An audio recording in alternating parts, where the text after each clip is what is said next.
welcome to another episode of the Plus SideZ Podcast. Hey. Hey. How is everybody? We've got Dr. Contessa already in here. Why? Because everything's a hot mess. There are massive storms coming through from the hurricane. So we're just like, we're rolling with it because we don't want to lose Kat, and Kat's the one that's like leaving us a lot right now. So and I'm I'm going to get started. Hot Mess Express tonight. Hello. Hot Mess Express. Oh my gosh. Okay. So if you're new here, I'm going to be real quick because I want to lose Kat and she may pop in and out. Quit moving. Okay. So, hey, I'm Kim, and this podcast was born out of a TikTok community, and we are all taking a GLP-1 medication for some sort of medical reason. A lot of us have lost a lot of weight. It's changed our lives in a lot of different ways, from anxiety to depression to all these different things, medical benefits. So we started this community so that we could talk about it. We started this podcast so we could amplify the message. And so that's what we're doing here. So JT, quick intro, and then we're going to Kat. Who are you? I'm JT, type 2 diabetic, Okay. on Mounjaro. I've lost 41 pounds. Awesome. That was excellent. That was so pithy. Kat, who are you? Why are you here? Quick. Really quickly. There you go. I'm Kat. Really quickly. And I lost 66 pounds on Mounjaro, not my Applause, Mounjaro applause. Midwestern way of saying Mounjaro. No, not from the Mounjaro. Mounjaro, yeah. You know. And I was just in Dr. home city, hometown 2 weeks ago in Kansas City. Anyway. Yeah. That's where you saw that really cute Everything puppy. is a song. I saw the videos. Yeah, it's okay. You're a music person. It's all good. Yeah. And hey, Dr. Contessa, you were on mute, but could you get off? Tell us about you. Tell us who you are and how you help people, and we'll go from there. Well, I am clearly from Kansas City, Missouri, but I reside in Atlanta. Thank you, Navy. That's how I ended up here. And I consider myself a preventive and occupational medicine doctor. I'm double board certified, working on quadruple board certified. I want to get board certified in obesity medicine and addiction medicine. Time was crazy, so still taking those boards, but it hasn't happened yet. It's happening this fall. But and I initially trained in family medicine, and what I do now is I have my own integrative and functional medicine clinic. And the reason I actually have that is a big part of kind of what you guys are discussing. Preventive medicine is actually a specialty that is concerned with essentially prevention of poor outcomes, making you live healthier, better, stronger, amazing lives. And so one thing that we do is try to prevent disease. And of course, if you already have disease, to prevent an organ damage and early death. And a big part of my job, actually working in a major government facility, was doing medication-assisted weight loss. And so I've been doing this kind of work for a very long time. And I was able to help a lot of people for free because, of course, working for a government facility, we provide medicines. And it's shocking that we talk about everybody not having access to these medications, but we do understand that the healthcare system is really a sick care system. And so it's been, in public health, I have a degree in public health as well. We always talk about that pyramid. We spend all of our, straighten my arms. I have a crooked pyramid. I should know better because I'm a Delta, so I have to do pyramids all the time. So let's just do that. And I'm allowed to do that. So looking at this pyramid, the bottom is where we spend all of, don't do that. The bottom, see, this she just got a mess. No, I'm just playing. She always got a mess. I love it. I literally love it. But at the bottom of the pyramid in healthcare is where we spend all of our money, which is actually in the sick care system. And at the very, very top is prevention. So we spend very little money. And I ultimately wish that we can turn it upside down and spend most of our money, because look at that heart, on all of keeping people healthier. But it's just not the way it is right now. Not in America. No, not in America.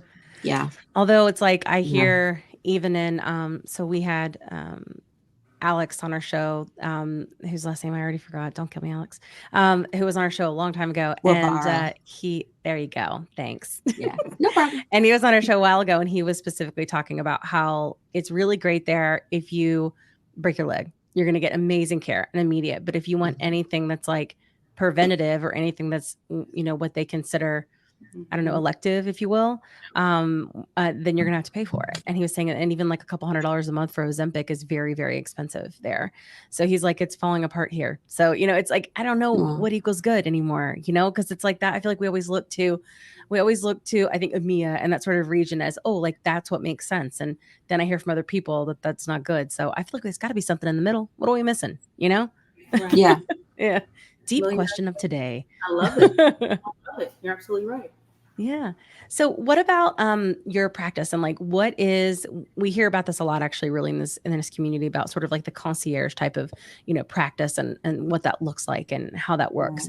Can you explain that to us? Because not everybody knows, So I actually just don't take insurance. And one of the reasons why is actually quite interesting. So like I said, I did primary care in the past and I worked really, really well with primary care physicians. But the challenge was for me is that some of these things that I feel are very important are just, they're just not covered. And so I feel like more of a gap. I feel those gaps in the system. For instance, I spend a lot of time with patients when they come in for weight loss. We go to the root of the problem, right? So a lot of times it could be, multifactorial, meaning that, you struggle with weight your whole life, or some people even say, it's padding for pain, meaning that they've been dealing with trauma and this is the way that they've dealt with it. So we try to deal with all that is difficult. You can't build necessarily for that. And I had a conversation with a friend today, actually, who was talking about how he got what's called a kickback, right? Saw a patient for a primary care service, billed the insurance company $169. And so the insurance company, this is how they pimp us, contacted him and said, we're going to charge back $100 and we're going to pay you $69 for that visit, even though he did the work, spent the time. Yeah. But that's just the way. Wow. And so understanding that, of course, in medicine, we are not the power. People get upset about how much doctors make, but we don't make nearly as much as the time we spend. When I finish this podcast, I'm going to be up to probably about 1 or 2 o'clock in the morning tonight, getting ready for tomorrow because I still have all these charts that I haven't finished. I just finished seeing the patients. I didn't finish charting it. And so that's the challenge. That's the challenge that we unfortunately don't have the power to necessarily always get what we deserve. And so a lot of times I spend time with my patients talking to them about these things. And we've been prescribing these medicines, believe it or not, for a very long time. And outside of diabetes, and the way I talk to patients and the way I deal with them, we talk about nutrition. I practice what's called lifestyle medicine. And that's something, again, I just don't get compensated for if I, get traditional medicine. So people don't pay me. I don't charge like sometimes with concierge medicine, you can pay basically a flat fee to have access to me. I don't do that. I charge you. And I'll tell people all the time, if you talk to any of my patients, I tell them all the time, you may never see me again, because what I will do today is give you all the foundational things that you need. I'll tell you all the people that you need to see. You don't necessarily need to see me. I maybe just help you organize what you didn't understand, what you need to do now. You go forth and be great with the plan that we have. And that's my goal, just to make you feel empowered about taking care of your healthcare. And so a lot of doctors are picking up and doing some of these things now. But like I said, I've been doing it in preventive medicine for a long, long time. Yeah. Well, I have to say, like, I leverage a telehealth obesity. I have a regular doctor. I have all the doctors in the land. But even with mine, which I think is very good, it's not like that. No one sits down and goes like, okay, for this, let's talk about this. Okay, here's what we're going to do here. It's not like that. And it is a flat fee that you pay. I mean, a lot of telehealths are like that. So that's really interesting. And I think that's a really big gap. It's cool that you're able to find a way to fix that, Can I first apologize, though, for my peers? I feel guilty. I have to. A lot of times I spend a lot of time apologizing for what we aren't doing a great job at. Unfortunately, we don't necessarily learn that in our training. We don't learn it in medical school. So I apologize to you that is happening for you, because that shouldn't be. Yeah. And I think we're shaking up the system a lot right now, with the way things that have been. And if anything, what I'm learning about more insurance through the show is that they're screwing the doctors and they're screwing us too. You know what I mean? It's like, I don't even know what we're paying for anymore. Like major medical health. That's it. Like if you end up in the hospital and you have some sort of dire disease, and even then they may still find loopholes to find a way for you to get your care. So it's really bad, You actually said something quite interesting. Do you know certain primary care doctors get a kickback for keeping patients out the hospital? There's a fee, like a bonus that they get at the end of the year. What? Yep. Wow. Yep. So that's how they're incentivized? So that actually is, that's Yeah. again, and when you look at some of the things that people spend time on, there's a reason. And one of those reasons is they get compensated for it. Me talking to you about childhood trauma doesn't necessarily get me compensated, but it helps you at the end understand why it is that you eat when you're stressed out, or maybe totally. some of the maladaptive behaviors that you never understood why you do it.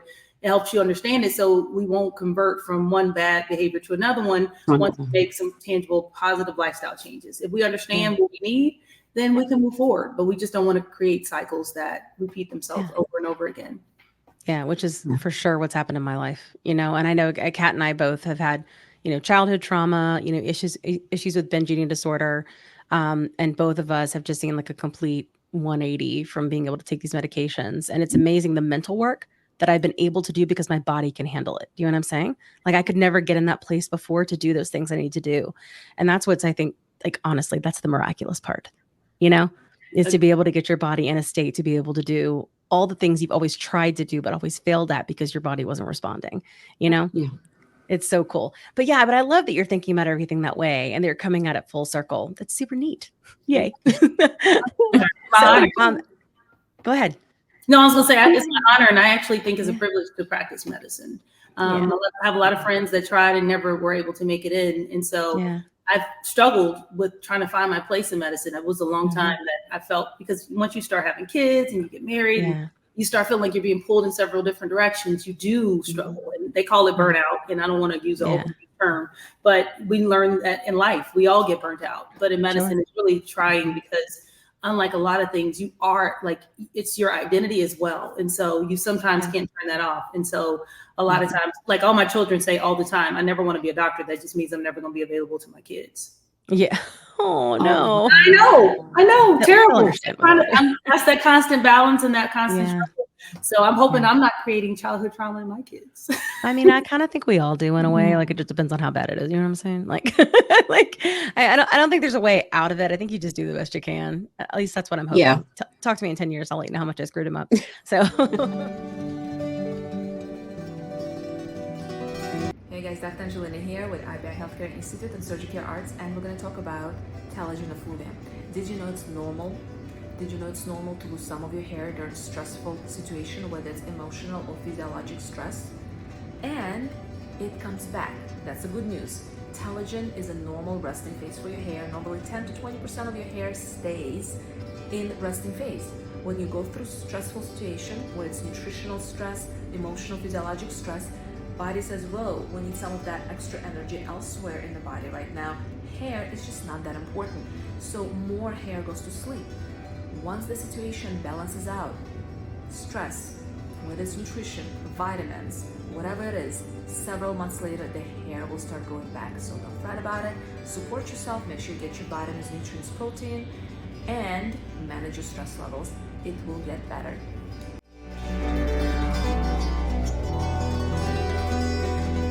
As I've been sort of learning more about these, really since we launched this in April, and I've been learning more about these medications from the different medical practitioners we've had on the show, as well as from people in our community, right, that have been treating themselves like comes from tech marketing. I think about things in use case, right, like her diagnosis. So when I think about the different reasons that they take these medications, and I think at the beginning I was very judgmental. So I've been really examining my bias as I've gone through this, especially lately. And yes, I did see the Barbie movie, and that is what started it. But I started thinking, this, what I've learned, like on its face, is that these medications are about health, right? So if we're treating health, why am I looking at somebody that I think looks skinny to me because of, my own bias, or because I think it's like based on societal norms? Why am I looking at them when they appear to be skinny and judging them when truthfully they could have something metabolic going on? I can't see food noise, right? I can't see things that are wrong within their body. So why am I making that judgment? Like, why would, you can't. You can't. Yeah. That's one thing that's off label for that. And a lot of people will talk about they'll talk about that. I remember that was kind of a big conversation when you look at when medicines are FDA approved, right? Yeah. There is a clinical indication. We in science, my favorite word is data. So I may nerd out a little bit on you, but that's okay. We like data. JT and I love data. Yeah, nerd it. We love that. Right. So when you run an experiment, you have like a null hypothesis, which basically means that there's going to be no change, right? We're going to we're going to do these things, but the outcome is going to essentially be the same as me doing nothing, right? Whatever the status quo is. And so that's kind of that's what you assume when you run an experiment. However, you hope and pray that your experiment, what you're looking for, the study question, is going to be answered in a positive way. Meaning, I think if I start this medicine, it's going to lower people's blood sugar and, reverse diabetes. Yeah. You hope that, but the null hypothesis is that there'll be, for the most part, no change. Nothing will happen. And so what happened with these medicines is that not only did they treat diabetes and improve A1C, they also were found to lower your risk of dying from major cardiovascular events. They were found that they lower your cholesterol. They actually lower your weight. So that was the byproduct. That was like a not expected, but that was one of the things that they found when they, were able to do the experiments. And so, of course, after the fact, when you had one study question, but you find these other uses for the medication, kind of like with Viagra. Viagra was actually medicine that was being tested for high blood pressure. Didn't really work well that way, but what they found was that men were getting erections. And so that they were able to pivot and use it for that reason. And so that's kind of what happened here.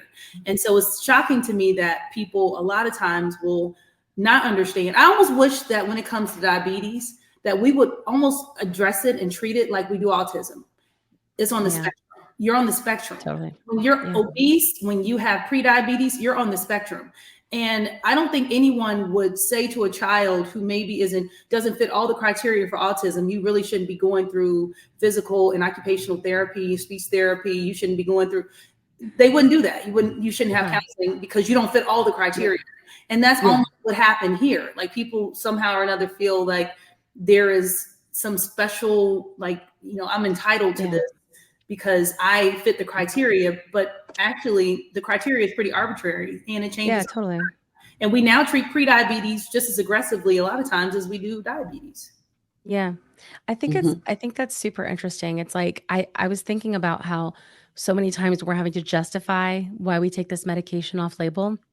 I know we're saying things like, but I don't want to be on the other side of an A1C I don't want to be on. Like, I'm really trying to avoid an additional disease, and we try to justify it that way. But then I just kept thinking, well, what about these people that are trying to be on the other side of a BMI? Like they're trying to not be, 30 plus BMI, but they are struggling with weight. And eventually we know based on set weights and all the data that we have now, they're probably going to end up there, or there's a good chance that they will. So I feel like even saying that someone can't use it for 10 or 20 pounds, honestly, I think it's wrong. And I didn't think that before, but I do. It's just like what you're talking about is basically, you're early adopter. Like you already know what the future is going to hold.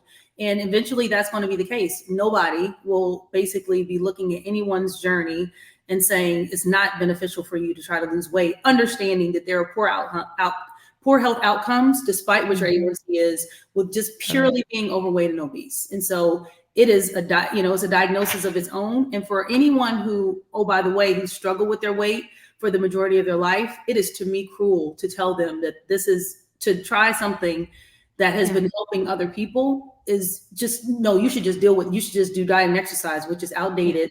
And it's not clinically sound advice unless you're going to be completely plant-based and basically nothing processed and live on the Daniel fast. Then totally. Wow. Who's doing that in 2023? Never, ever, ever. Nobody. Nobody. And maybe if you live in another country, but this food is not the food. Even in other countries. I mean, I've been all over the world, and everywhere I go is, the process is the reason that you had to kind of do that is because when you think about food insecurity, there's a reason why we started to process things because people didn't have access, right? There was always this fear of not having any option. People starving is truly, an option for some people. So you had to find a way to get it to people who didn't have access. But we've taken that in a whole other direction, that had nothing to do with Skittles. They weren't talking about Skittles. They were not referring to that when they were talking about needing substance and feeding babies that couldn't get nourishment. So, Yeah. That is so key because, so many times, and especially now with me being overseas, so many people, especially in the States, talk about, the FDA just allows so much in our food. And I'm not saying that they don't, but you're going to have processes everywhere you go in the world. But, with that being said, with, the world and, different with travel, the world's, your world opens up and the world of GLP-1s seems to be opening up. So do you work with patients who previously didn't have access to GLP-1s and are now taking them as part of a program? And are you seeing an increase in overall health with your patients taking GLP-1s? Yeah. So, just to be clear again, like I said, I've been doing this for a long time. And so before it was liraglutide and dulaglutide, which we thought were game changers, daily injectables. And so then we got. What was the other one called? I didn't mean to interrupt you. Liraglutide. What was that? Saxenda and Trulicity. And those are daily. And they still work pretty well. They're not working as well as semaglutide did. And then now Mounjaro. And, there's going to be a new one that is going to come on the market. That is, I think, retatrutide. Yeah, no one has to say it. Retatrutide. I don't know. I never can remember how to pronounce that. But that one is going to have, semaglutide, some people say semaglutide. Yeah. That had, that was just a GLP-1. And then there was, the GIP agonist, which is the Mounjaro, tirzepatide. And this one's going to have this third mechanism of action, which is going to be a glucagon agonist. And so there, when you're looking at comparisons, first and foremost, this medicine is purely for weight loss. They're testing it purely for weight loss, only weight loss. And some people who were in that test group were pre-diabetic. And when you look at those numbers, I think 72% of those people went to normal blood sugar from taking this medicine for 48 weeks. And so, and again, they weren't looking, we're talking about the question when you do an experiment. The question for them was purely weight loss. And so for that reason, that's what they're trying to market it for. And when it does become, they're going to look at FDA approval for weight loss. Doesn't mean it will not be something that can treat diabetes. Of course not. It's going to work great for also treating diabetes. But should now people who are not diabetic, who are trying to lose weight, say, no, diabetics, you can't have this medicine. It should be only restricted for people trying to lose weight. Yeah. No, of course. If all comers, if it works, then let's take care of the people, right? Totally. Yeah. There should be no discrimination. Take care of the people. If the person, I was wondering that too, like when the whole Wegovy Ozempic shortage was going on, but then there was like, there before the Wegovy started again, it was like there was more Wegovy than Ozempic at some point, and I thought for our type 2 friends, why didn't someone offer them that? It's the same friggin' medication. They do. You know what I mean? Like, why not? Why wouldn't you give it to them? They do. They did, and that's the point. They're the same medicine. Semaglutide, right? That's the same. And so it's just like there's name brands of things and then there's a generic name. And so it's the same. And that's why on the flip side, people were using it the same. It's kind of like, of course, using the opioids, understanding that heroin is the same thing. Heroin is the same as Oxycontin for the most part. So a lot of times people don't understand because they don't understand. And I do understand that that's what sometimes will make people talk really loud and aggressively about what they think. But a lot of times they don't understand the biochemistry of things or the pharmacology, then it just kind of makes it really more challenging for the people who are just trying to be taken care of. They just want help. Right. Yeah, people just want help. People just want to get well. That's right. They just want to watch their kids grow up, and they just want to go traveling or hang out with their dogs or their cats and just have a rich, full life. And I think it's bullshit that we're not just giving them medicine because they're sick. Like, it's ridiculous that we make it less complicated. Like, that's all it is. The people are sick, they get medicine. And it's even worse than that. The number one, of course, form of discrimination after, race is gender. And then, of course, size. Weight discrimination is huge. And it's actually not even protected. Like, it's not a protected class. And so people are freely discriminated against for their weight. And I just, true story, one of the reasons why I think I'm so empathetic to it is, I grew up in a home where we were all kind of built differently. And I can tell you there was trauma with one of my siblings who has struggled with weight. And so there would be times when, you know, unfortunately, my parents didn't even realize that they were doing it, making excuses for them. So I'm if my sister ever sees this podcast, hopefully she will understand that's not my intention, because this really did happen. My mom would sometimes say, you guys could have dessert, but you can't. Yeah. What is that? Kat had that same thing. Parents, people do that all the time.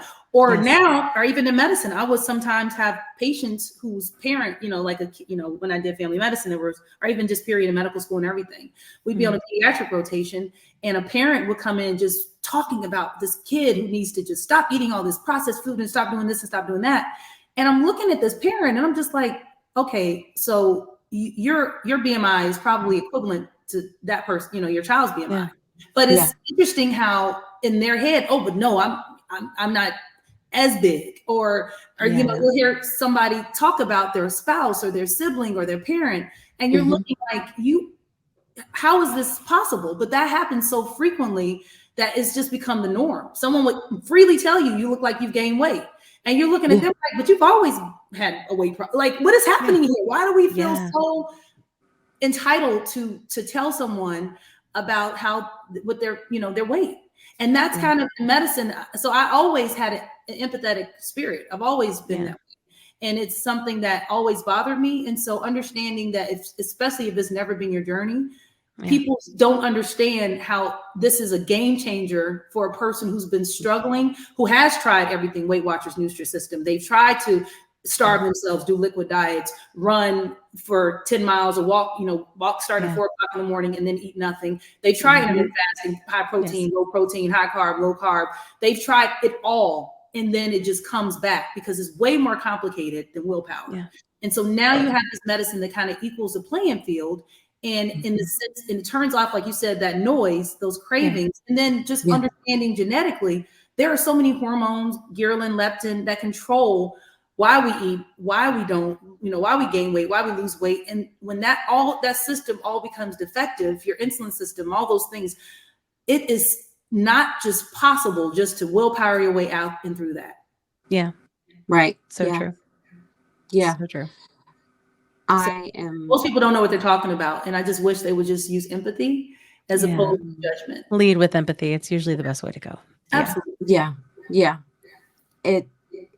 It always works. Empathy and kindness. Empathy and like, kindness. What are you losing? What are you losing just to try to empathize with somebody? You're not losing anything. Just take a deep breath, take a few minutes, try to take it in, Mm-hmm.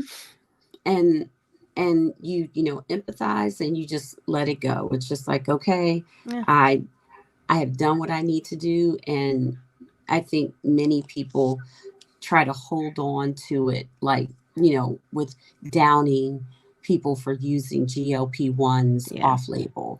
They, feel superior because there's something probably happening in their life, but I am no psychotherapist, so I don't know. But that is just my humble opinion. But but Dr. Contessa, we recently had a panel discussion with some of our favorite doctors pertaining to the use of compounding medications. So we wanted to know, what are your thoughts on compounding? And as a concierge, doctor, do you believe it is safe, as safe as that you mix it for your patients in their homes? Well, I don't mix it. It comes already made. But every pharmacy is a compounding pharmacy. It's just some of them are bigger than other ones, right? So that's kind of the idea. A pharmacy does compound things. They make it up. Sometimes you'll go to get your antibiotics and they'll tell you to come back in 30 minutes because they have to mix it up for you because it comes in a powdered form and then they mix it. So with that being said, when it comes to the semaglutide and the tirzepatide, what they've done, for instance, one of the compounding pharmacies that I use, they actually combine in like B12. And so it basically helps to, a lot of times people will talk about how they get tired. And so a lot of times people just augment the semaglutide or the tirzepatide with the B12. And so these already come with it. Or just understanding, again, working in the world that I work in, I work with a lot of people who are they're not actually trying to lose weight. They're about optimization. So bodybuilders, people are super healthy. And so they've been using peptides and using IVs and things like that for a long time. And so when you are working with these, some of these newer things, AOD, they'll mix it into the medicine. And so essentially make like a super compound that has a more bigger bang for your buck, so to speak. And so when it comes to the trade medicines, like it's just the straight medicine, it's just straight semaglutide. And the other thing they do is first and foremost, let's just debunk this whole myth that we don't use compounding pharmacies. If you go to any dermatologist, I promise you, they're probably going to send you stuff from compounding pharmacies, because the data a lot of times doesn't necessarily match the FDA approval or understanding. That we use, for instance, I did a TikTok about my hair, right? Now I was losing my edges. And so the over-the-counter dose of minoxidil is really low. And so what dermatologists have found is that not only using a higher dose of minoxidil and mixing it with some things like, retin-A and certain types of oils, they use the compounding pharmacies to essentially use the new data and today make that available to their patients. And so compounding pharmacies, you can't just go and open one. You can't just, the formula is out there. It's like, for instance, if I say I want to make banana pudding, right? And I go on Alexa, show me recipes. The recipe is out there. Is it good? I like, this is the one I like.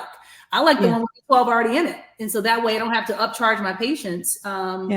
We just can have it already combined. They take one injection and they have it there. Or AOD has worked really well. AOD, and we just essentially, I found a compounding pharmacy that has it already mixed in, and people have been using that 2 or 3 years now. Some people. So it's so many different, and like I said, I think people should access what they can afford. And I do hope and pray that ultimately everything pretty much when it comes from a preventive standpoint is covered. But some people have the luxury of having access to things immediately. And so they can go to a compounding pharmacy and say, hey, I want to do, an IV, right? People get IVs that come from a compounding pharmacy. So that's what I'm saying. It's just understanding that it's not taboo. It's actually something that's very common. And it's just when people don't understand stuff, a lot of times they fear it. Yeah. It's so true. I mean, like when we were first learning about the liraglutide, we were learning that that was 2012. This has been going on a minute. And then Lisa, who was on our show a while ago, she was like, nobody cared. She works in pharma. She was like, nobody cared that I took it off label then, because there wasn't all this going on. It's the hype, it's the shortages. It's the blaming of the fat people for the shortages, like anything they can do to shirk responsibility, and it's like all of the anger is just misplaced, and all of the ignorance is just like, that's what we're trying to do here, like with this podcast. And we're small but mighty. I think we're making some changes. Oh, by the way, when you look at clinical endocrinology guidelines and when it comes to treating diabetes, there's not one medicine that's on there. It's not like, oh, the only treatment for diabetes is Mounjaro. It's not. The only treatment is Ozempic. Is one of the treatments, but it's not the only one. So if you can't get that, it doesn't mean that you can't use something else. And when it comes to, we're not talking about life or death situation. Like if you are an insulin dependent diabetic, you need insulin to live.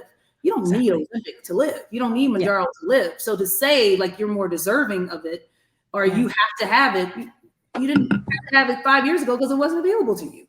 So and we always talk about the most important thing is lifestyle modifications still, period. So these medicines are an adjunct to lifestyle modifications, but they're not ever going to be the replacement for. And that's what we're saying. So I don't think anyone, and you can use liraglutide. It works really, really well. Dulaglutide works great. But you don't want to give yourself a daily injection. You want the once a week, just like the other people who don't have diabetes, who are pre-diabetic or obese want once a week. That's way easier to take. There are other FDA-approved medicines out there for weight loss, but you don't want to do that. You want to do this one, just like you don't want to take metformin every day, twice a day. So it's not that it doesn't necessarily work. For some people, it doesn't. But for other people, it's just they know that, which is true, these medicines do work much better. Yeah, for they're sure. easier to use. And when it comes to compliance, the compliance is way higher. So our outcomes are better. So that's fair. And we want that. But don't think that there's one choice. You can definitely change your lifestyle, and that will definitely also improve your outcomes as well. Yeah. I mean, this is the longest I've ever done anything successfully. And I feel like I live a completely different life. And it's not just, I also think like the mindfulness of my food is incredible. Like just being able to like breathe and go, do I really want that? No, I really don't. And not be ruled by that. And then also to sit with that. Like, okay, like what does that mean and how do I feel? Like I remember when my like emotional connection to food was like severed like a cord, and like I didn't know what to do with myself. But that moment was really beautiful for me, because I was like, do I need that? Am I enough? And the answer was I was enough. Absolutely. I really was. And you're entitled to that feeling forever. And you should not have to feel guilty for it. Yeah, I don't anymore. Yeah. Clearly, talking about it on the internets. Yes, for sure. She will make a TikTok and we, are constantly in communication. And I'm just like, Kim, I'm so proud of you. I'm so proud of Kat. I'm so proud of the community, because I think it's been so many years of having to explain yourself and to justify things, and you just don't. And I know for me, and I'm not sure if you've heard of this, Dr. Contessa, and Kim, and this is just something off of our, conversation of, I've noticed that I'm processing emotions better being on these medications, that my mental health is better. Yeah. And I'm not sure if, you've heard that too. And Kim and I have even said that we don't know what all is in this, but it helps your mental health. Yeah. But then for some, it's the complete opposite, and they feel depressed. Yeah. So, when it comes to side effects, I mean, of course, the major ones are going to always be the GI side effects. And of course, the fear that we have is of pancreatitis, because it upregulates, insulin and so works basically on your pancreas. And so understanding that, these hormones that are being affected control so many other parts more than just our weight. And some people, I've even heard, when it comes to insulin resistance, is type 3 diabetes, that Alzheimer's is type 3 diabetes. Yeah. And so understanding that elevated blood sugar, elevated blood insulin can affect your mentation, your cognitive clarity, that's true. And the effects that sometimes, even with antidepressants, sometimes when people are on antidepressants, it actually can, we talk about the risk of suicide, right? And how think that being more depressed can make you more prone, but you never know what something is going to do.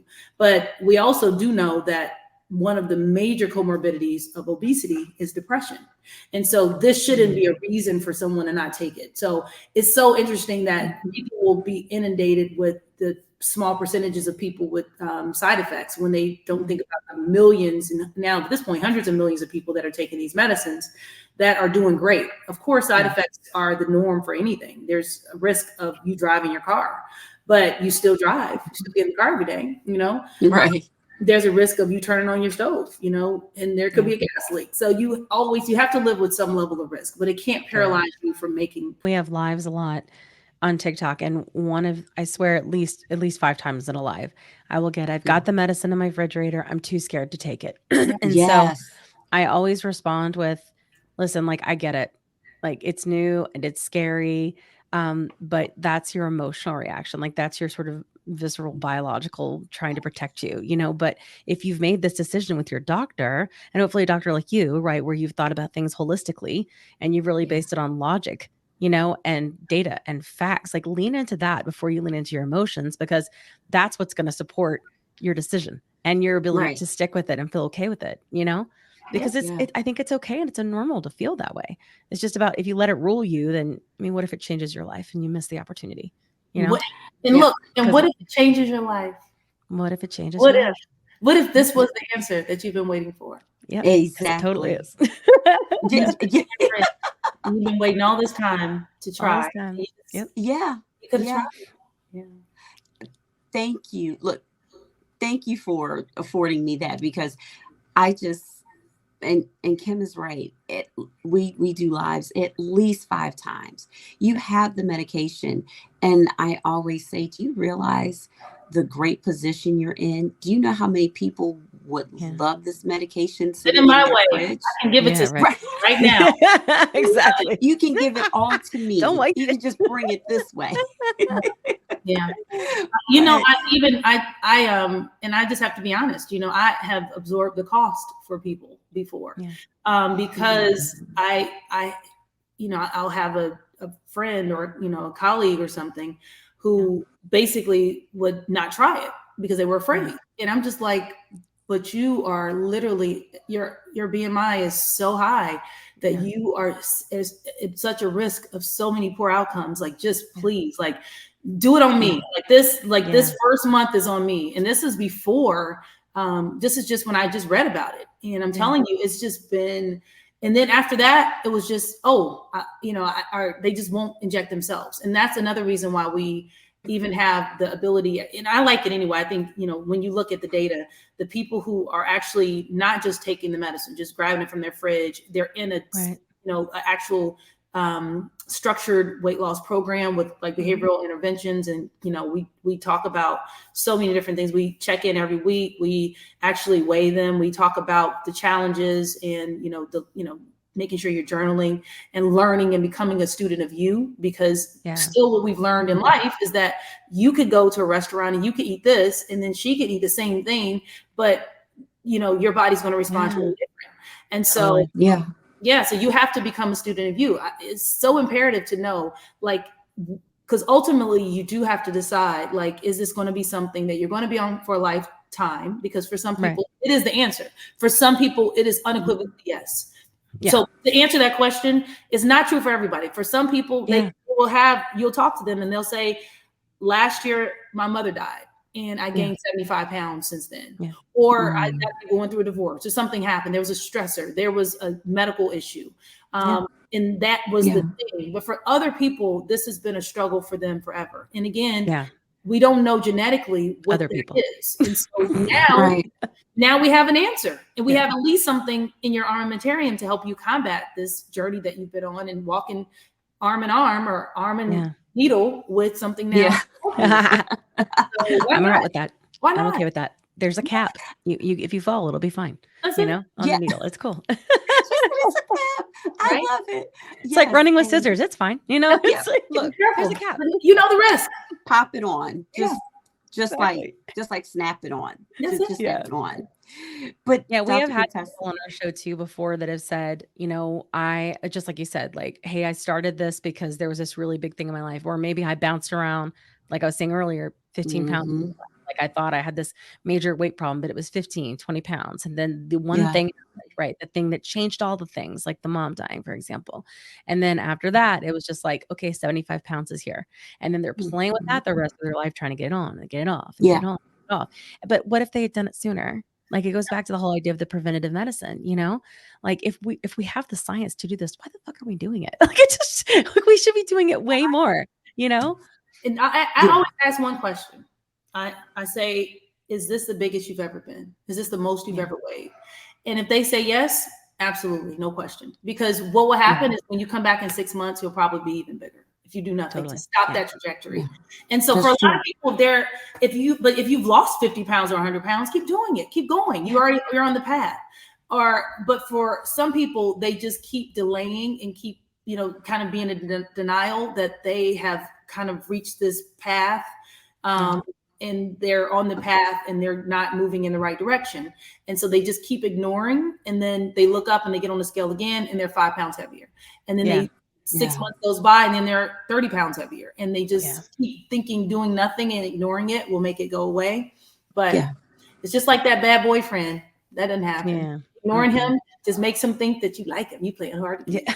So true. You know you won't, girl. You know that. Look, half the time you don't. You gotta block them. Okay. You gotta block it. That's what this does. The latest number. That's what these do. They block it. You change your address. She don't live here no more. You're no longer welcome. You're not accessible to her. Now you muted, you've already muted, you blocked, you become invisible.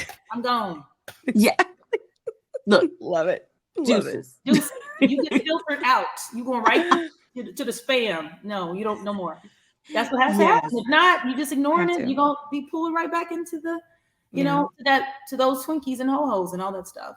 But sometimes it's not even that. Sometimes it's the ho-hos. Sometimes it's just not sleeping. Sometimes it's just as complicated as I don't sleep and I'm stressed out, and then I drink a lot of soda or I do things that are empty calories, and then I don't drink any water, and then I'm stressed out because I'm with someone who makes me feel bad all the time, and so those cortisol levels are super high, which makes me irritated. And so it's so complicated. But so it's not one answer for everybody. But what we know is that these medicines actually do help all of this. And you still, in order, it's all connected, but it's not that you will. So there's like a mistake that I think people will sometimes think like this is a magic shot. It's not that. When you look at, if you watch the commercials, they won't say people lose 100 pounds on these medicines. They'll talk about how you've lost some weight. But the reason that there's such a diversity is because for some people, they're only going to take the dose that makes sense for their diabetes, right? They're not tracking the weight loss. And so they stay at the dose that their doctor is saying, hey, this is the only dose that you need because of the, we're tracking your A1C and your A1C is great. But they just don't, and they won't have access past that point because their doctor said you don't need anything higher. But for other people, they're tracking the weight. And so once they've hit a plateau, their doctor will improve or increase the medicine. And then they'll switch them. If they don't respond to one, they'll switch them to another one. Or, they'll work with them to figure out what the thing is, or they'll add on. Sometimes you even need to add on some other things. If we're looking at fatty liver disease, you may need to do some more aggressive things as well. But it's not just, I don't want to give people the misunderstanding that everyone is just saying you don't have to do anything. You don't have to make any lifestyle changes.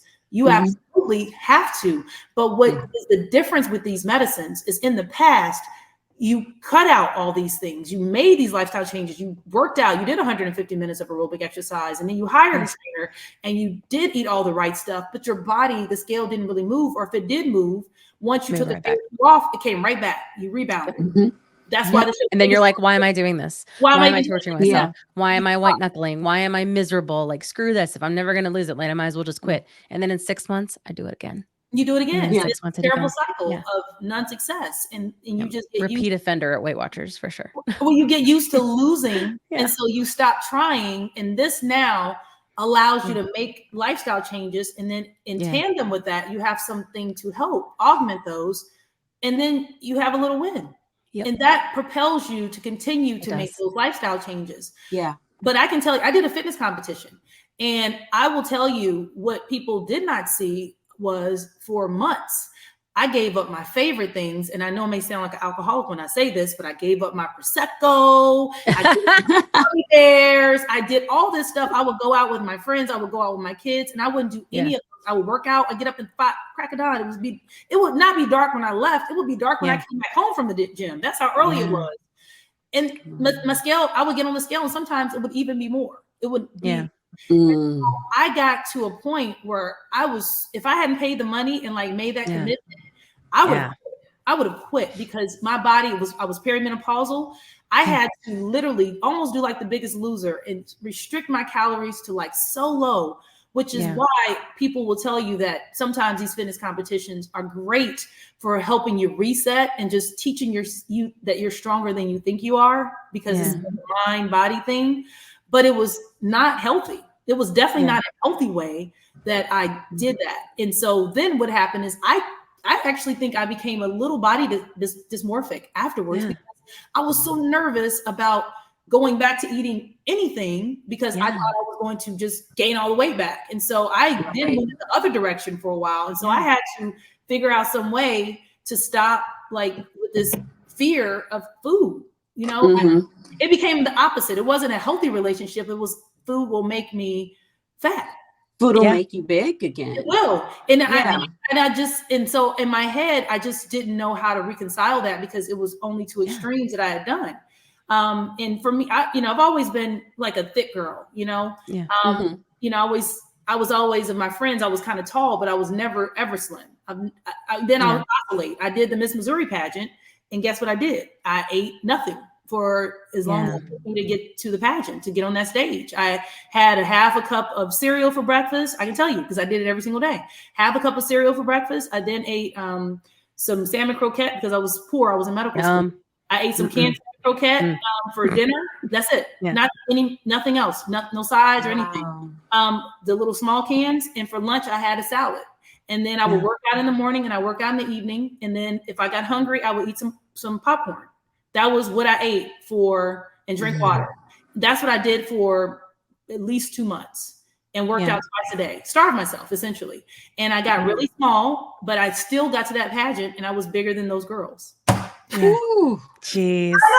I know. And so that's what I'm saying. It's almost like nobody's the same. It's almost like there's no one size fits all. It's like, well, I'm saying though, is we have to combat this whole, this adversarial anti-food, thing that we teach people who are not physically the way that we think they should be, because you just tell them that your problem is you eat too much.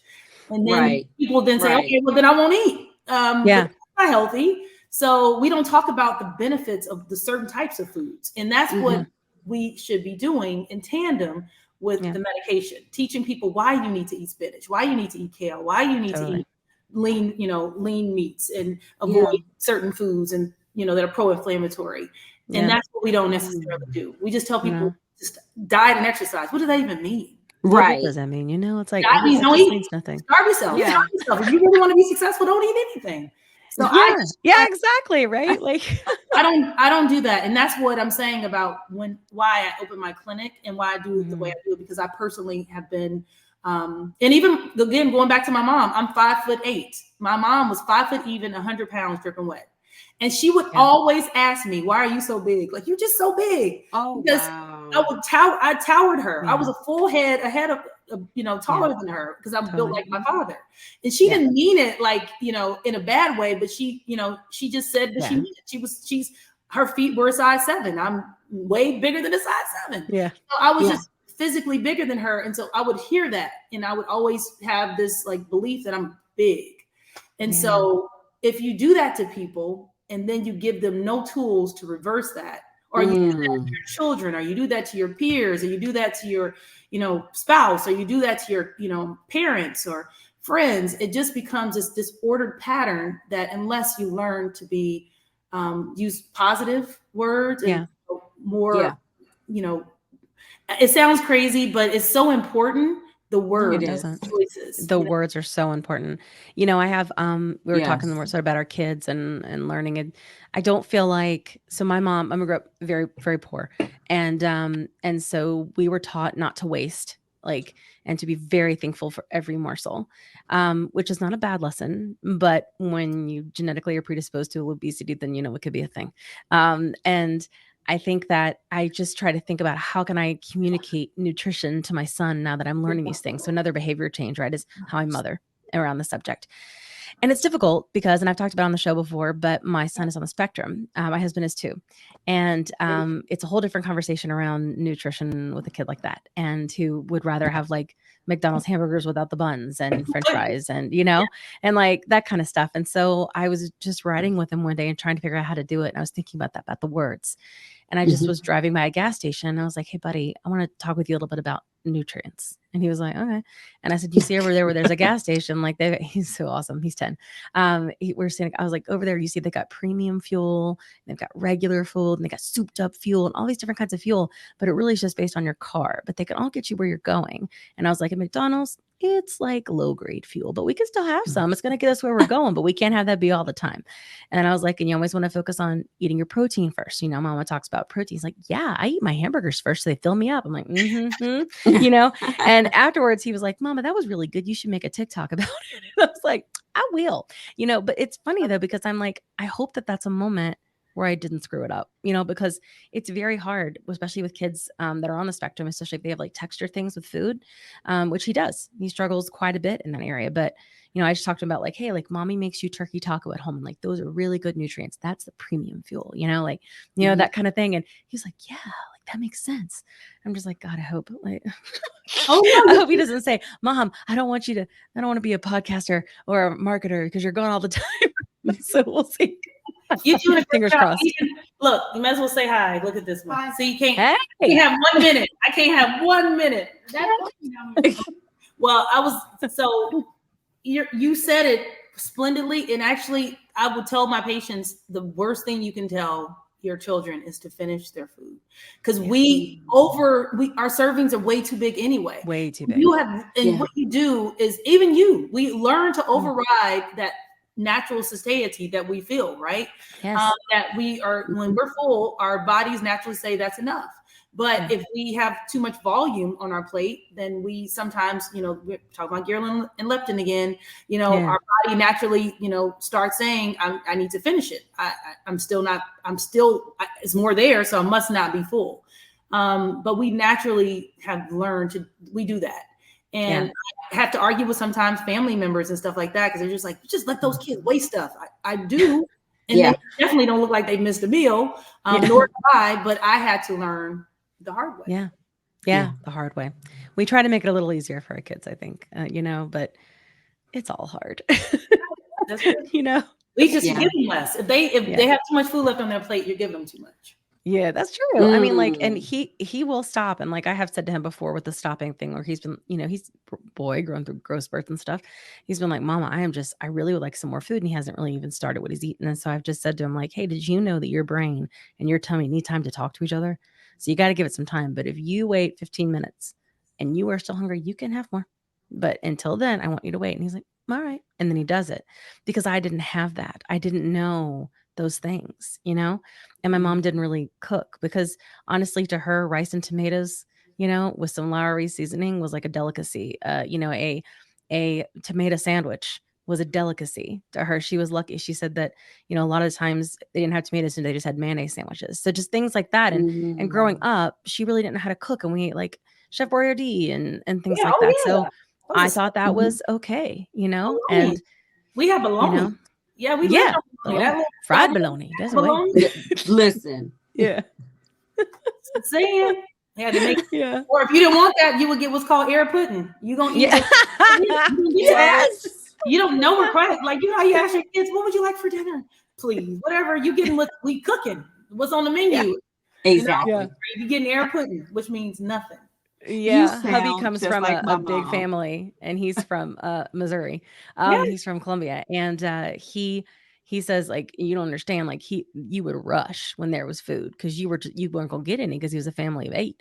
He's like, you had to go, and whatever it was is what it was, and you were happy to get what you got, because like but he never had any weight problems until his 30s. It's crazy. He's a string bean. Oh, my kid's like that too, and I hope good things. Maybe with the gas pump talk, he'll, turn out okay. We'll see. Well, and then too, we do That's have a good analogy, though. There are environmental aspects of this too, and then that's why they're food scientists, because food is addictive. It's not a question; it's fact, right? There's a reason why someone's job is to make you want and desire and crave certain foods. The commercials, the candy commercials are very clear. They tell you it's built in there. So the same way, it turns in.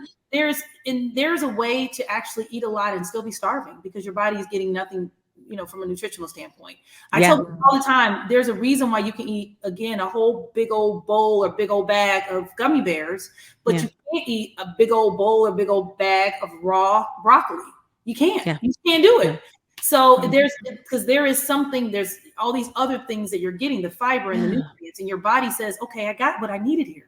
But you can literally drink sugar and feel like you're getting nothing. You're not getting anything. So true. So just understanding that too. So there's, it's more complex. That's what I'm saying. It's more so dismissive to tell someone you just don't have the willpower, and it's just uninformed at this point. We know the data is so clear. Yeah. Legitimately, I have so much willpower. I just didn't know it. Yeah, do you know what I mean? Like, I remember my whole life, because of the constant failing every 6 months or so, just being like, I must just be a lazy piece of crap. But I'm telling you, the minute this stuff was out of my brain, I'm awesome. Yeah. Was neuroplasticity. I'm awesome. It actually, there's neuroplasticity that's happening. There's new wires that have occurred in your brain that are true to support you through this. It's so true. Like the connections that I can make now, And the aha moments that I've had, like, do I want that? I see that. I love a hot dog. I'm off to have my girls' day. Am I, by myself and, whatever it is. And, oh, I really would love a hot dog because I love hot dogs, because I told you where I come from. Right. So I was like that. And then I'm like, I don't really want to. And then I was like, holy crap, what just happened? And what happened is that I recognized I was associating the memory of the way that felt when I ate that, not that I actually wanted it. The fact that I could even make those connections was amazing. I have never, no matter how many times someone told me to do that, I could never make it myself. But now I can. It's incredible. Rest of my life. Sorry. It's so nice to talk to you. Yeah. I mean, we had another question, and I'm so glad. Yeah, go ahead, JT. Sorry. I run off. No. I think that I started it, but it's just so easy to talk to you, Dr. Contessa, but this is non-GLP related. Yeah. So, what is the sort of schedule commitment that you have when practicing medicine and filming a reality, TV show as well? It had to be quite hectic. Well, we only, film for like 3 or 4 months a year, not very much. Yeah. But it is. And then you have pickups and confessionals and things of that nature. Mm-hmm. But you are able to essentially, tell them like, hey, I have to work, or, and so it's not like they just like ambush you or something like that. It's kind of scary. What's coming. And so it can be, it's just another job, it's like another commitment. And as of right, like when you look at your life, how many more hours in the day do you have? So it was just trying to balance and challenge, to balance all of that. And then I think the hardest thing, believe it or not, for me was trying to schedule in the glam. Like, cause this is me just, this is me going to work. Like I have a ponytail, fabulous, and just no makeup. So, but I would never normally, it's kind of refreshing to not have to do like the lashes and the hair and, the hair and the wigs and stuff like that. Cause I literally did not enjoy that, but people will eat you up if you don't come with the wigs and the, lashes and everything. Yeah. They want the drama. Yeah. So that was challenging because you think people want to see you kind of regular and natural, but not so much. Well, we do here. So it's cool. I have Vaseline. I probably should have did a red lip though. I could have done it. I love it. Vaseline's the best thing for your lips. Yeah. I do. I could have done a little lip. I'm not good at makeup. I could have done that. That's the least. I could have done that. I think it looks lovely, natural and lovely. I love it. This is nice. Looks fantastic. This is, people always say, "Oh, you look so much younger without makeup." I'm like, and it's so funny because I felt like you just feel like naked. Yeah. I just make changes because I remember the first season that I did the show. I remember I just did some clip-ins, right, with my natural hair, and I just kind of didn't really do makeup. I'm just like a little bit, but nothing like dramatic. I just was like, I just feel like a natural, nothing too much. And people are like, "Oh my God, you need a wig. Your hair is so thin, and you need to do this and that." And I was like, "Oh, I thought I was pretty." Yeah. Okay, that didn't work. Something else, and it was like, "Whoa!" I used to think I was a pretty girl, Yeah. But they not in that world, I guess. Yeah. They want to see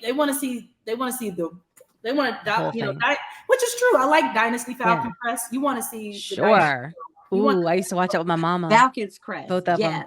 Falcon's Crest is a good one. Yeah. Love it. Yeah, so that was gone too soon. If I gotta give you a little Diana Carroll, I can do that occasionally. I mean, okay. I love it. It's okay. You got to get into character sometimes. I get it. Yeah. Yes, for sure. Yes. You don't want to see me looking like I went to work today, even though I totally understand. Well, I don't see how that can happen. You have hot dog on as your t-shirt. I mean, yeah. That's my alter ego. And the reason being is because I am very, believe it or not, I'm pretty I'm pretty, squared away. I'm a data nerd. And so, I remember one of the reasons why I even did that fitness competition too, is I was very, I grew up apostolic, right? Really. I didn't even wear two-piece. I always wore a one-piece swimming suit. Yeah. And once I started having kids, especially, I had this really staunch belief about being a doctor and being a woman. And I just remember feeling always like someone, like there was a suppression of what womanhood looks like, and especially a woman of a certain age, because I am actually, believe it or not, I'm pushing 50. I'm almost 50. I don't believe that. Thank you. Tell you, it's just we don't believe it. living well, but one of the things that I would say that became challenging for me was I felt like, but sometimes I want to wear a swimsuit. Sometimes I want to cuss and drink a little bit. Sometimes I want to let my hair down when I hang out with my friends or go on vacation. And I felt this this oppression about what being, just because I went to a certain school and just because I have all these degrees and I have children and I believe in Jesus, but it doesn't mean I can't have a little Prosecco, occasionally. Jesus drank wine. Same. but you started feeling like that. And so I actually wanted to create almost like it's a movement for people, but it was really a movement for me to free myself from all these mores and, beliefs about what I can and can't do and what I'm supposed to do. Yeah. So. Yeah. I mean, it's of no comparison, but I've been doing that a lot with like fashion lately. Like, what can I wear? And I was very much stuck in like, I don't want to look older than I am, but I don't want to be younger than I am. Why? Or I still have a lot of work to do on my body and my tummy, but so I shouldn't wear crop tops. Why? Like, if I think I look cute in it and I feel fashionable, then like, why? And I think you start to kind of question all those things when you're really examining at a certain age. What is my body and what is my life and what do I want it to be? What do I think about myself and all those things, which I feel like really until I took these medicines, like I couldn't, I just didn't, I was just sort of stuck, it's like immovable, And you kind of realize too, at some point, there's billions of people in the world. Girl, ain't nobody checking for you. Don't nobody care. Like, do what you want to do. That's what I remember being on the beach, and I was super worried about like what I was wearing. And I'm walking around and I'm looking at all these like elderly people with literally their penises out. Like, Kat said that too when she just went to France. She was like, legitimately, nobody gives a crap. They all naked and hanging out. Everything hairy and dangling. And I was just like, oh. So this is how we do it. Okay. Well, and it's like, I just felt like, honestly, no one's paying it. Like, just to be clear, no one cares. Like, stop thinking that everyone is paying attention and like looking at you. Do whatever you do. You just literally do you. Yeah. And that is so free. Like, it's so freeing. But I think growing up, like really, like in that kind of evangelistic, evangelical Christian household, you do feel like you're misrepresenting your family and Jesus is watching and you gotta, my mom didn't even wear pants. Yeah. Oh yeah. I get that. Oh, you couldn't wear pants. No, she didn't. No. She just decided not. She stopped when she really, really got into, the word. She would not wearing pants. I don't remember exactly when it was, but I know when I was definitely when I was in high school, she didn't wear pants. So I think about that. I had a mom who didn't even wear pants. So, so let alone, and but I see pictures of her when she was like in high school, and my mom was a young mom. She had me at 18, so we kind of grew up together. She was a young person anyway. But even as a young person, that's what I'm saying, in her 30s and 40s, she didn't wear pants. So, so with that being said, growing up, I had to learn about being free. And I think sometimes though, when it comes to weight in particular, people will restrict what you are supposed to wear, and you're just like, it don't matter about my weight. That just don't look good on me. Like, what are you talking about? Like, totally. At least I have fashion sense. Like, what you saying? Right. What about you and your mismatched patterns over there? Yeah. So, leave me alone. I look good and I'm killing it. So don't. And that's what I'm saying. You just got to just live your best life and do you. And and the more and more I think that we do stop worrying about what other people are doing and stop controlling and trying to control other people's decisions and choices and access, the more I think this world will be actually a better and more inviting and inclusive and empathetic place. Yeah, I agree. I think so too. Too. And it's certainly hard to find that on the internet because people are a lot braver on keyboards than they are in person. So you always get it. Like we get it. And I just delete them. I just delete them a block. I don't even care anymore. I don't care anymore. Block. I'm like, whatever. Like you cannot add value to this conversation if you're just going to be cruel, negative. And not even that. Like I just think about, like, for instance, not going to say any names of a certain, really racist president that we had. I never once felt like I needed to go on his Instagram page and tell him how much I hate him. So it's I just don't mess with him. I just ignore him. I don't go to I didn't seek him out to tell him how much I don't. And so it's just when people do that, you just already just want to pray for him because you're just like, you have anything else to do today? I'm gonna pray for you. Yeah. You literally have to look me up and find my DM and then send me a message about like how I should have put some info on. Yeah. Wow. Yeah. You need Botox. You need things like, I do? Your toe, what's wrong with your second toe? One's longer than the other. I'm like, I didn't even know. Right here. Picture. But that is, but that's what but if you look at the same thing with you deciding whether or not, someone thinks you should be on this medicine, why are you zooming in on my picture? Why are you worrying about what medicine is in my refrigerator? Let me do me. And if it's helping me and I'm not hurting anyone, and oh, by the way, I'm having health benefits for it, then why are you so concerned about what I'm doing? And if you're just patient, you will see that this medicine will be FDA approved for weight loss too. And we're talking about BMI 25 and above. And I would be hard pressed to believe that people, and then that's the other question. Okay, so we're talking about overweight. So you have to be only if your BMI is over 40 or 35, then should you get it, or 30 with the comorbidity. Yeah. Oh, we see that all the time. But what if you haven't been to a doctor and so you don't even know? We haven't done a cath. You may have CAD. Exactly. It's health. It's all about health. Yeah. It's a lot. And so I actually am all about more access. I'm happy that they're starting to open up some more some places that are making it in other places. But I do understand too that unfortunately what people are also missing, that this is a for-profit company. These companies, they're going to try to make it costs a lot of money in our research and development to make medications. And so just a little aside, I do, also have worked in pharmacovigilance and work for pharmaceutical companies. And so there's a lot of money that it takes for a drug to come to market. Yeah. They're in the hole, sometimes hundreds of millions of dollars before a medicine becomes FDA approved. So to get that money back, that's why they want to keep medicines outside of the compounding pharmacies. They want to keep that patent in place as long as they possibly can. And they want to generate the revenue because they did spend a lot of money to get it to your bathroom or your refrigerator and into your bathroom, wherever it is that you inject. So it didn't just come out from nowhere, and it's not free for them.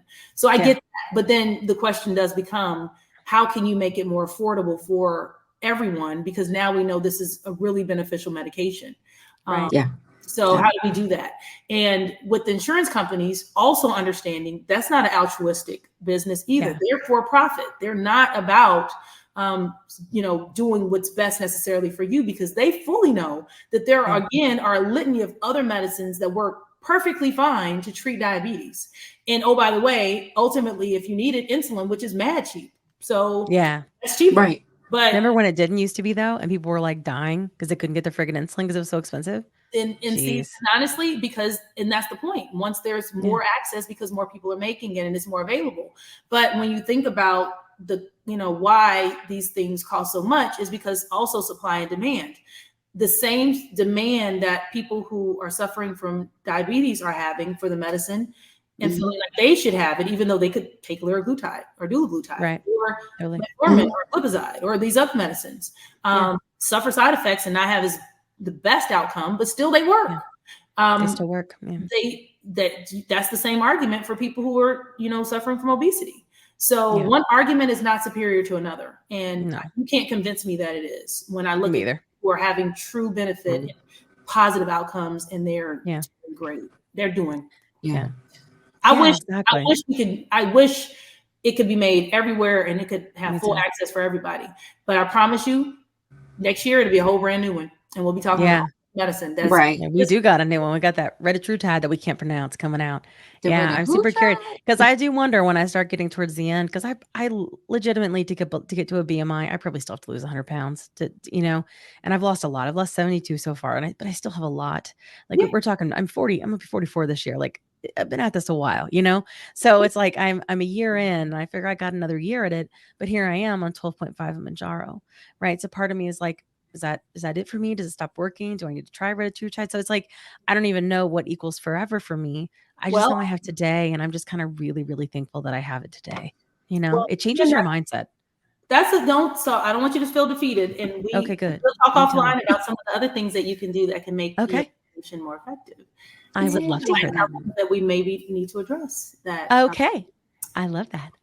So don't feel, I love it. There's what I do want everyone to hear is even if you feel like you've reached a plateau, believe it or not, continuing and pushing through and staying on it, you push and keeping it consistent.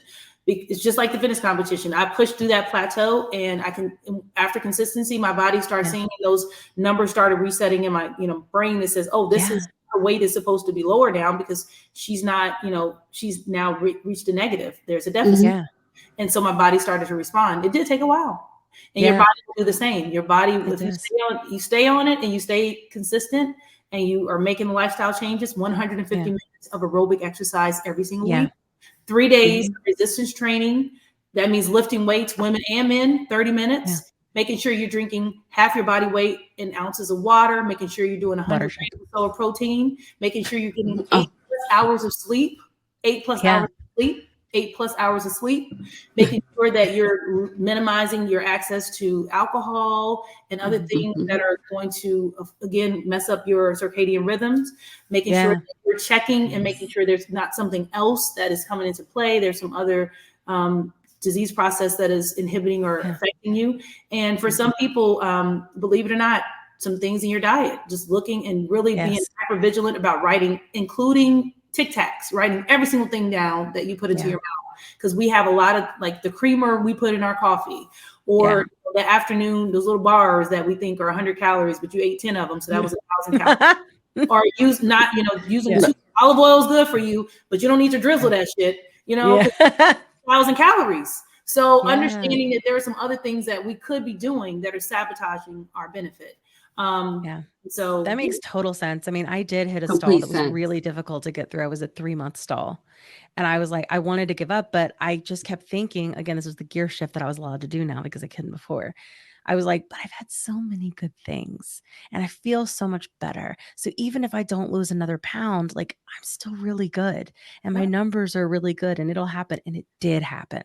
It's just like you said, I just kept consistency. I just kept it. And then the medicine did the rest and I did the other part, and then that's that combination and that like full circle thing you were talking about at the beginning, and I think it's good, but I didn't have somebody guide me through that. Luckily I had an amazing community and like, they were just so supportive and I could see other people like me going through the same things. And I'll go, oh, okay. Like I can do that too. I can do that too.